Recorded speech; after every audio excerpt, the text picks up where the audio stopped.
Let me ask you something. Have you ever felt completely desired one moment, then discarded the next? Like you were the center of someone's world at night, but by morning, it's like you never existed? That confusion, that emotional whiplash, it's not love, it's a trap. And behind that charm, that seductive smile, is something far more dangerous than you think. Today, we're pulling back the curtain. We're going to talk about 5 sexual secrets the narcissist never wants you to know. And once you hear them, you'll never see them the same way again. Sex, when shared between two people who care for each other, can be a beautiful act of connection, trust, and vulnerability. But with a narcissist, that sacred space often turns into a battlefield. It stops being about love or closeness. It becomes a weapon. Calculated, strategic, and deeply manipulative. Narcissists understand, often better than most, the power of sex. They know it can bond people emotionally, release feel-good hormones, and create a sense of attachment. But instead of honoring that connection, they exploit it. They use sex not to unite, but to dominate, to pull you in closer while holding the upper hand. Every kiss, every touch, every intense moment of intimacy is often layered with intent, not genuine affection, but control. In the early stages of a relationship with a narcissist, sex can feel like magic. It's overwhelming, passionate, intense. They'll make you feel like the most wanted person in the world. This isn't by accident. It's by design. The narcissist is love bombing you, using sexual intimacy as part of their arsenal to hook you, to fast-track trust, and to break down your emotional defenses. You begin to associate their touch with affection, their passion with love, and their presence with validation. But slowly, and often without you realizing it, that same passion becomes conditional. It becomes a tool to reward your compliance or punish your resistance. Over time, you'll notice a shift. The sex becomes transactional. It's no longer a shared experience. It's a performance with one star. Them. If you praise them, stroke their ego, make them feel in control, they may shower you with affection. But if you question them, express emotional needs, or confront them about inconsistencies, the physical connection may vanish. It becomes a game of push and pull. They give when they want you close, and they take away when they want you unstable, unsure, and chasing their approval. It's a dance of dominance masked as intimacy.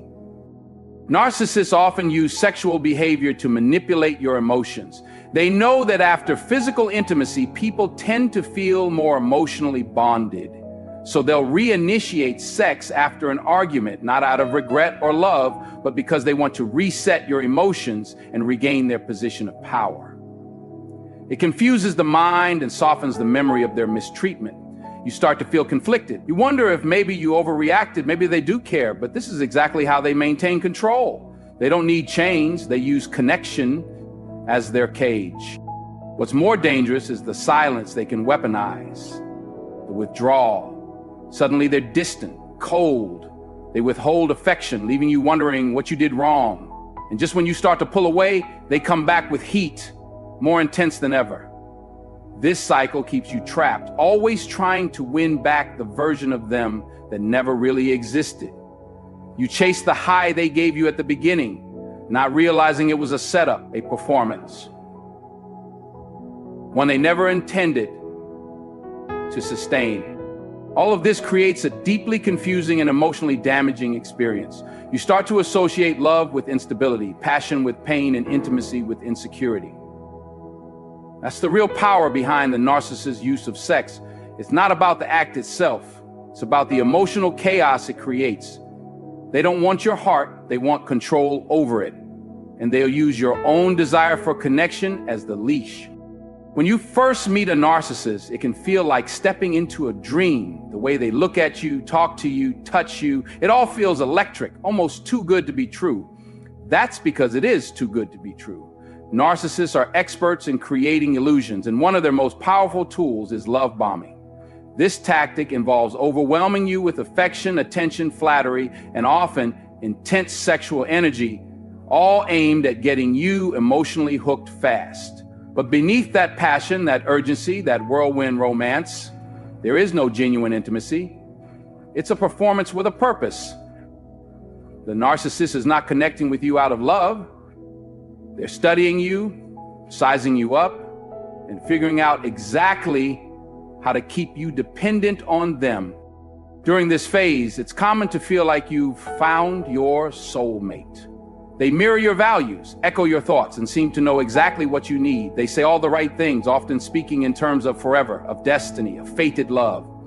They might send messages constantly, crave your presence, and tell you how different you are from everyone else they've ever met. But these words aren't rooted in real emotion.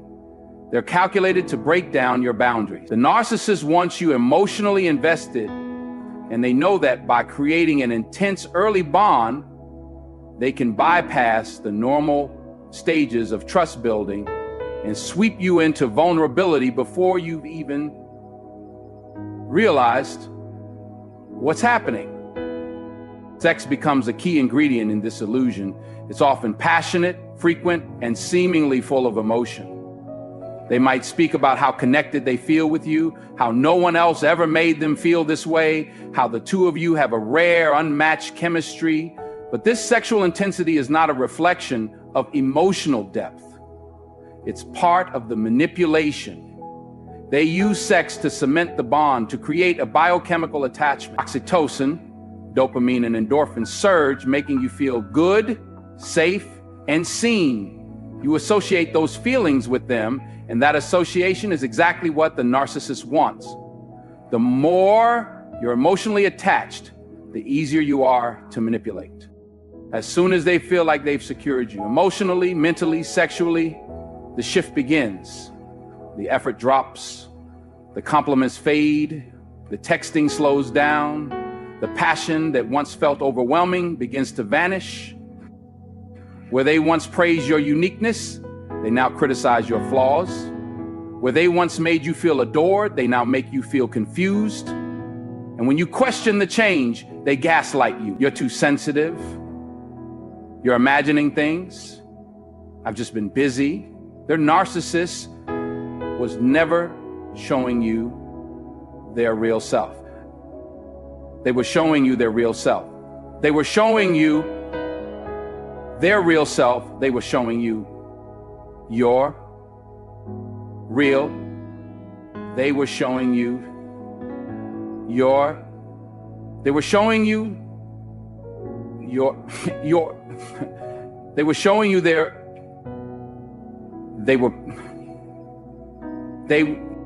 What's most painful is the realization that the intense connection you thought you had wasn't real.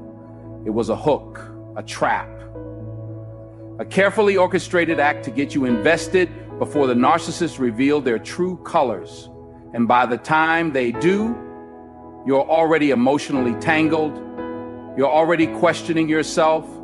You're already trying to get back to the person you met at the beginning, the one who never truly existed. The love bombing wasn't a sign of deep love.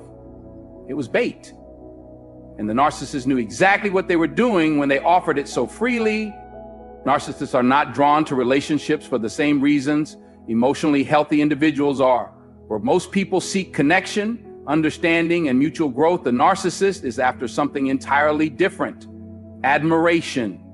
Not love, not emotional intimacy, but praise, validation, and a constant supply of attention that feeds their fragile ego. This desire for admiration shapes the way they approach everything, especially sex and emotional closeness. To a narcissist, intimacy is dangerous. Vulnerability is a threat.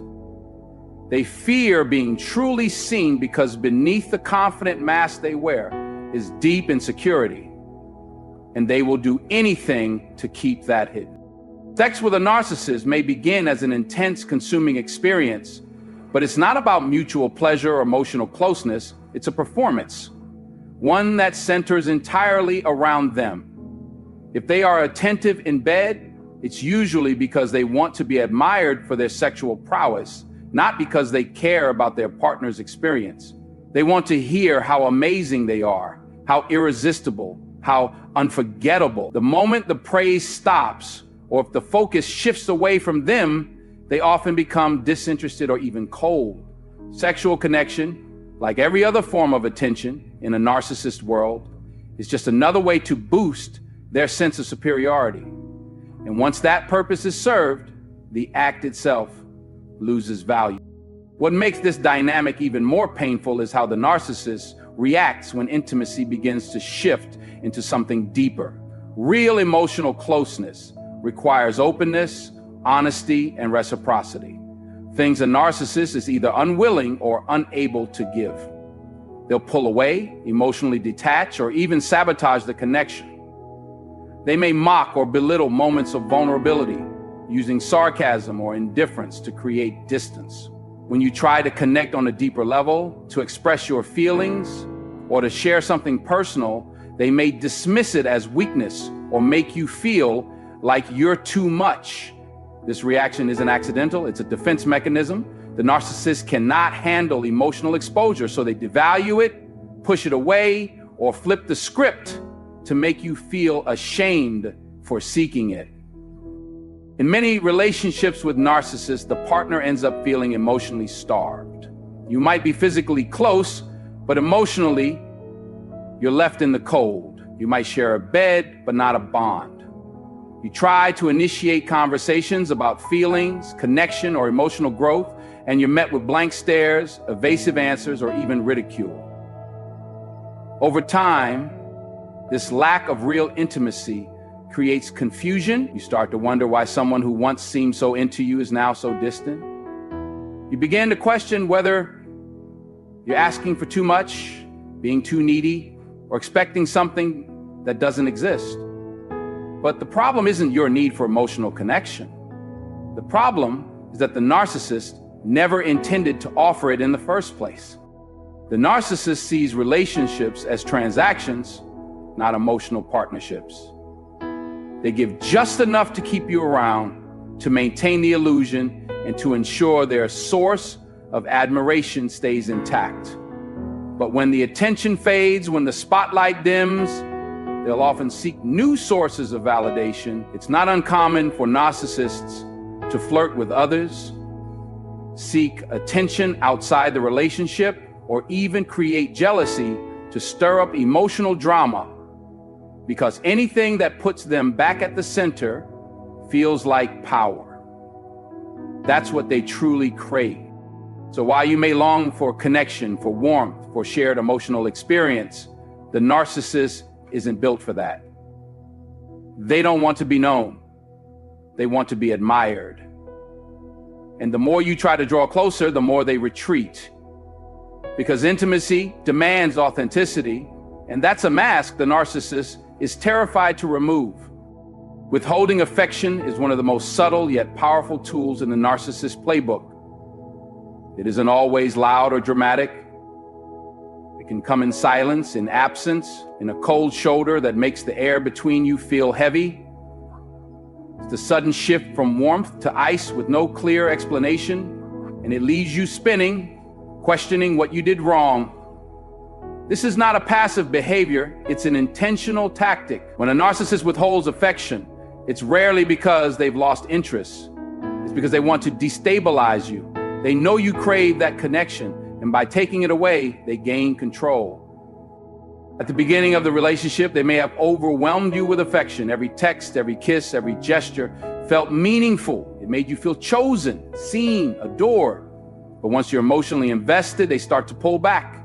The compliments become less frequent. The intimacy feels forced or disappears altogether. You might notice they stop initiating touch, avoid eye contact, or act distracted when you try to get close. And when you ask why, when you seek clarity, you're met with dismissiveness or deflection. They might say they're tired, stressed, or just not in the mood. But there's a pattern. The pattern is that the affection returns only when you comply with their expectation. The narcissist uses this cycle to create anxiety and dependency. One day you feel loved, the next you feel invisible. You begin to associate their affection with your behavior. You analyze every word, every action, wondering what triggered the withdrawal. You may start to apologize for things you didn't do just to get them to warm up again. This is exactly the kind of dynamic the narcissist wants, where you begin to self-correct, to tip, to toe, to earn back what was freely given at first. It puts them in the position of power, and it keeps you chasing a feeling that becomes harder and harder to grasp. Sexual intimacy becomes another point of leverage. They might initiate sex when they want to draw you back in, when they sense you pulling away, or when they need to remind you of their charm. But when they want to punish or control, they withdraw it. Suddenly they're too busy, too tired, uninterested. They know that denying physical touch can be just as emotionally painful as saying cruel words. They weaponize their body, turning something that should bring closeness into a reward that must be earned. It confuses your sense of connection, makes you feel unwanted, and chips away at your self-worth. What makes this even more damaging is that the narcissist often won't acknowledge the change. They act as if everything is normal, as if you're imagining the distance. When you express your needs, they might accuse you of being clingy or insecure. This gaslighting deepens your confusion. You begin to doubt your perception, to question whether your desire for intimacy is unreasonable. Over time, you might stop bringing it up altogether, learning to silence your needs in order to maintain peace. And that silence is exactly what the narcissist counts on. It allows them to dictate the terms of connection without challenge. Eventually, you may find yourself in a relationship that feels hollow. You're walking on emotional eggshells, measuring your worth by how often they decide to give you affection. The person who once made you feel special now makes you feel invisible, and yet you stay hoping for the warmth to return. The withdrawal of affection becomes a form of control so quiet, so insidious, that by the time you realize what's happening, you're already deep inside a cycle designed to keep you unsure, off balance, and emotionally dependent. Jealousy is a powerful emotion, and narcissists know exactly how to use it. In healthy relationships, a little jealousy might come and go. It's human nature. But with a narcissist, jealousy isn't an accident or a sign of care. It's a tactic. They deliberately manufacture situations that make you feel insecure, unwanted, or not good enough. They do this to keep you emotionally unsettled, constantly striving for their attention, constantly questioning your own worth. It gives them the upper hand. Because when you're doubting yourself, you're not questioning them. And when you're chasing their approval, they know they have you exactly where they want you. At first, they may flatter you, make you feel like the only one who matters, but soon you start noticing subtle shifts. They mention an ex a little too often. They talk about someone at work who's just a friend, but in a way that makes you uncomfortable. They may flirt in front of you or praise the looks, intelligence, or charm of someone else while you're standing right there. It feels deliberate, because it is. Narcissists do this to provoke a reaction. They want to see your jealousy, your unease, your pain. That emotional reaction is proof of your attachment, and that feeds their ego. When you confront them about it, they often play innocent. They say you're overreacting, too sensitive, or just imagining things. They may laugh it off or act insulted that you'd even bring it up. This gaslighting creates confusion. You feel the discomfort, but they make you doubt its validity. You start wondering if maybe it is all in your head. Maybe you're being too possessive. Maybe you're the problem. And as your confidence wavers, they become more bold. The cycle intensifies. They create more situations, more coincidences, more reasons for you to feel like you're competing for their affection. Sometimes they even use third parties to escalate the game. They might flirt with someone in your presence or bring up how someone else was attracted to them. It's always subtle enough to deny, but obvious enough to hurt. And when you react, they turn the blame on you. Why are you so jealous? Don't you trust me? You're making something out of nothing. This turns your pain into ammunition. You feel ashamed for reacting. And in that shame, you pull back from asserting your needs. You try to be more agreeable, more attractive, more everything, just to win back their full attention. What's even more damaging is that this behavior isn't always about desire for someone else. It's about power over you. The narcissist doesn't necessarily want that other person. They want you to feel that they could leave, that you're not enough, that you're replaceable. That keeps you in a constant state of emotional alertness. It keeps you chasing the version of them that used to make you feel safe. And when you get a moment of approval, a crumb of affection, it feels like a reward, like you've earned it. That dynamic where you're starving for connection and they hold the key is what keeps you trapped. You begin to lose yourself trying to meet their ever-changing standards. You compare yourself to others, feel anxious in their presence, wonder if you're doing enough, and they thrive in that environment. They thrive when you're off balance, insecure, and eager to please. It reaffirms their control and strokes their ego. Because to a narcissist, love isn't about mutual respect or loyalty. It's about dominance. And jealousy, when used correctly, becomes one of their sharpest tools for keeping that dominance firmly in place.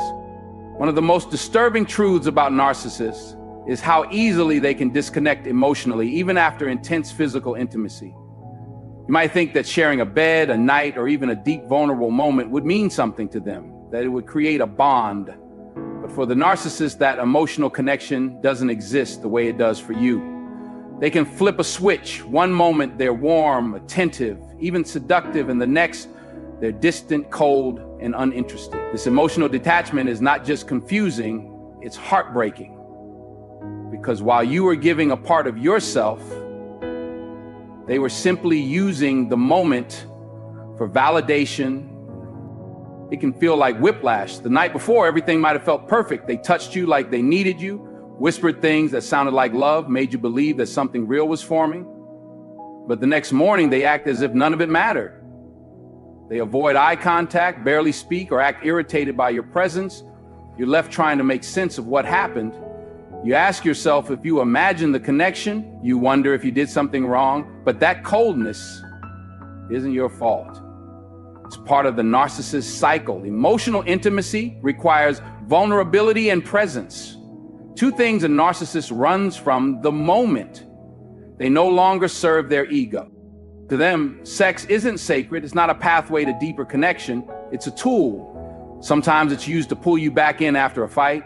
Sometimes it's used to reward you when you behave in a way they approve of. Sometimes it's a performance they put on to get what they want. But it's rarely about closeness. And because of this, they can walk away from it like it meant nothing. You're left replaying every word, every touch, searching for signs of sincerity, but they've already moved on. Their ability to detach isn't just emotional, it's calculated. They don't see you as a person with needs and feelings. They see you as a source of supply. And once that need is met, the emotional connection is cut off. This detachment can be deeply destabilizing. You might feel used, discarded, and ashamed. You might internalize their coldness, thinking you weren't good enough, that you weren't lovable enough to hold their attention. But the truth is, the problem isn't you. It's their inability to connect on a genuine emotional level. They fear emotional intimacy because it exposes them. It makes them vulnerable, and vulnerability threatens the image they've built of being in control, of being untouchable. So they avoid it. They fake it when it's useful, and they flee from it when it's not. What's worse is that they often blame you for the disconnect. If you try to talk about the shift, they might say you're too clingy, too emotional, too needy. They pathologize your desire for closeness, making it seem like you're the one with the problem. And because you're already emotionally invested, you may accept that. You may start to believe that wanting connection is somehow wrong, that expecting consistency is asking too much. Slowly, your standards for love and intimacy begin to lower. You settle for moments instead of commitment. You settle for touch without tenderness. This kind of emotional detachment doesn't just hurt, it confuses your understanding of love. You start to associate physical closeness with emotional rejection. You learn to anticipate coldness where there should be warmth. You walk on emotional eggshells, hoping to spark the connection again, hoping the next time will be different. But for the narcissist, it's never about connection. It's about control. And once they've gotten what they wanted, they see no reason to stay. Their detachment is not an accident, it's their nature. Now let me leave you with this. Truth has a way of rising, even when it's buried beneath charm, seduction, and sweet, hollow words. Narcissists wear masks, but sooner or later the mask slips. And when it does, it's not love you see behind it. It's control, manipulation, and fear masquerading as strength. They fear intimacy, they twist affection into power, and they use your heart like a mirror to admire themselves. But the moment you stop playing their game, the moment you start seeing clearly, their power begins to crumble. This isn't just about calling out a narcissist. It's about reclaiming your voice, your body, your boundaries. It's about recognizing that real love doesn't come with emotional games, silent punishments, or calculated jealousy. Real love shows up consistently. It doesn't vanish after it gets what it wants. So if you've ever been caught in this storm, know this: it wasn't your fault. It wasn't because you were too much or not enough. It was because you were dealing with someone who never intended to love, only to control. You deserve better than breadcrumbs disguised as passion. You deserve honesty, connection, and peace. And once you understand the game, you no longer have to play it.